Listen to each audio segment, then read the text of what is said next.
La libido qui baisse, le moustique tigre qui progresse en France et les effets du tabac sur l'endométriose. Nous sommes le lundi 6 mai, je suis Pauline Morsley, bonjour à tous.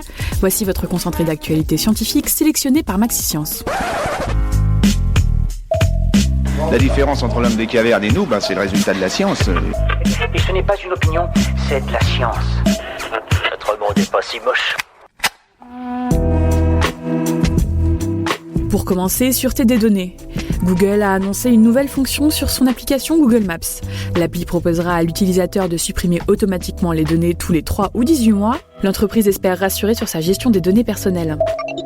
Virus Zika maintenant, selon une étude réalisée par des chercheurs guadeloupéens et martiniquais, des malades atteints du virus souffrent toujours de séquelles neurologiques graves, 3 ans après l'infection du virus suite à l'épidémie de 2016.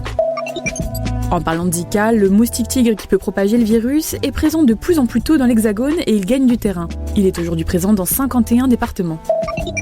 La nouvelle surprenante du jour, les femmes qui consomment du tabac auraient moins de risques d'avoir l'endométriose. Ce serait dû au fait que la cigarette diminue la synthèse d'œstrogènes au niveau des ovaires. L'endométriose étant une maladie hormonodépendante, la baisse de ces hormones féminins serait ainsi défavorable à son développement. Pour autant, pas question de conseiller aux femmes de fumer, les risques de développer des cancers sont bien trop importants. Super, j'adore. Alors écoute-moi bien, je vais essayer d'être clair avec toi. Ouais, génial.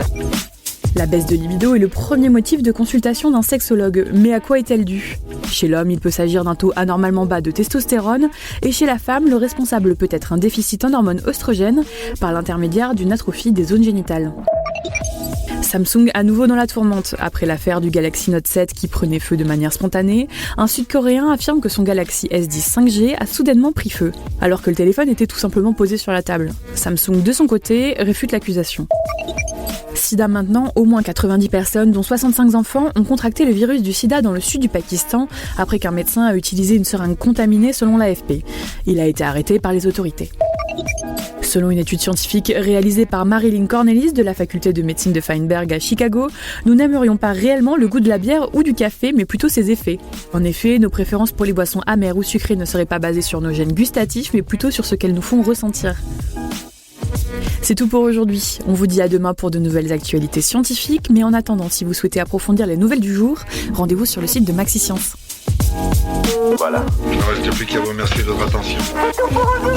Au revoir.